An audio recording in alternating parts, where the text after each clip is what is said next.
નમસ્કાર, આપ જોઈ રહ્યા છો સ્પાર્ક ટુડે ન્યૂઝ। વડોદરા મહાનગરપાલિકાની વડી કચેરી ખાતે સામાન્ય સભા મળી હતી। સામાન્ય સભાના એજન્ડા પર પુરવણી સૂચનાપત્ર અંતર્ગત 4 કામો મંજૂરી અર્થે મૂકવામાં આવ્યા હતા।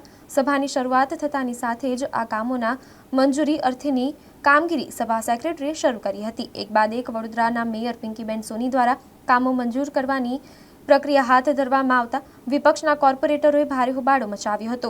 પાલિકાના પૂર્વ કોંગ્રેસ પક્ષના નેતા અને કોર્પોરેટર અમીબેન રાવતે સભામાં ઊભા થઈને આજે કામ ચડ્યા છે, આજે જ પાસ કરવાનું નાટક કેમ કરો છો, તો અમારે અહીં આવવાનો અર્થ શું, તેવું કહેતા ભારે હોબાળો મચાવ્યો હતો।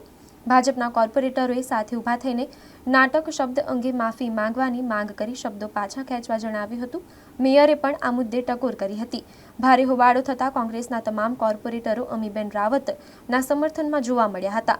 જો કે તમામ કામોને પોલ એન્ડ વોટમાં બહુમતીના જોરે મંજૂર કરવામાં આવ્યા હતા। વડોદરામાં વર્ષોથી પ્રણાલિકા છે કે જ્યારે બી સભા મળે તો 2 સભા મળે। પહેલી સભા ચર્ચાની વિષય હોય અને બીજી સભામાં એજન્ડા ચર્ચા થાય। એટલે નવીન કામ પહેલી સભામાં થાય તો બીજી સભામાં અમે એને અભ્યાસ કરીને પછી એના પર અભિપ્રાય આપીએ અને એમાં અમે અમારો નિર્ણય આપીએ।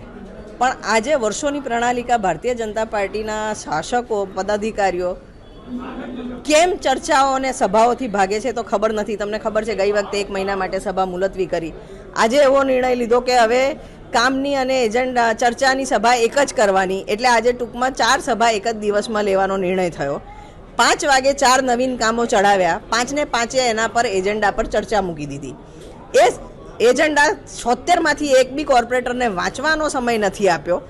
વાંચ્યા વગર કોર્પોરેટર તેની ચર્ચા કરીને એના પર વોટિંગ કરે, આવી અપેક્ષા કઈ રીતના શાસક પક્ષ રાખી શકે છે? આ નાગરિકો જોડે બી ઘોર અન્યાય છે અને સીધી ચૂંટાયેલા પક્ષના અને વિપક્ષના જે કાઉન્સિલર્સ છે એમની સત્તા પર તરાપ છે।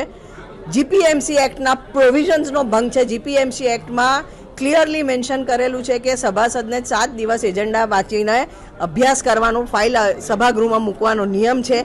એ નિયમના લીલે લહેરાવતા હા, કોઈ ઇમરજન્સી કામ હોય, ગ્રેવ ઇમરજન્સીની સિચ્યુએશન હોય, નવીન કામ મૂકે, એની એડેક્વેટ ચર્ચા થાય, કોઈ સમજાવે ને મંજૂર થાય, એ અલગ વસ્તુ છે। પણ આમાં એવા કોઈ ઇમરજન્સીના કામ તો હતા નહીં।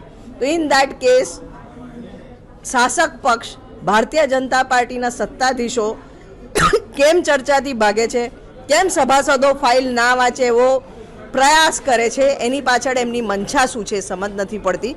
એટલે આનો વિરોધ કર્યો અને ખૂબ સૂચક રીતે આ સમગ્ર જે એપિસોડ છે એને હું નાટક મેં શબ્દો આપ્યો છે, કારણ કે ફાઇલો જોયા વગર ચર્ચા કરીને વોટિંગ કરાવો અને નાટક નહીં તો શું કહેવાય એ નાગરિકો નક્કી કરે।